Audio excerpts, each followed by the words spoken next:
projections, and I'm sure you were one clue what the actual cost of things would be.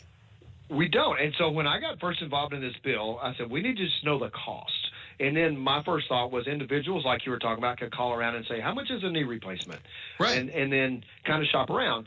But you'd have to have a lot of people doing it. What's really going to drive the price, or let's say you're in Louisville, if you're a UPS employer plan, you have a pretty good bargaining power. And so and I talked to some pretty high up people at UPS yesterday. I've talked to the General Electric chairman. I talked to the chairman of Ford Motor Company.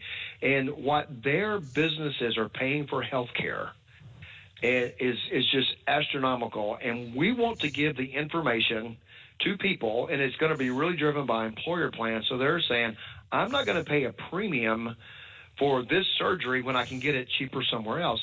But since we started putting this forward, what's really happened is you just said GoodRx. That's the Mark Cuban company.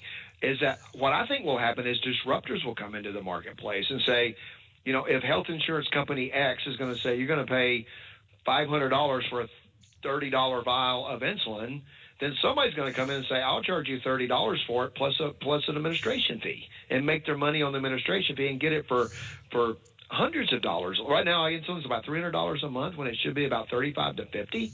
And so you don't believe there's somebody's going to come in and say, okay, I'll sell it for $60 and sell more than and make money on it. And that's what we're trying to drive, but you've got to get the prices where people see them.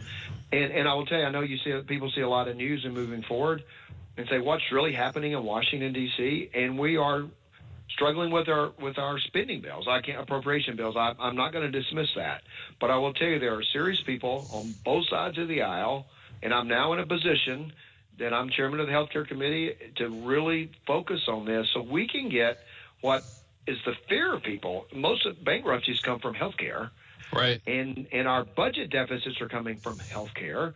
There is money in healthcare. We can provide the benefits to the people they were promised.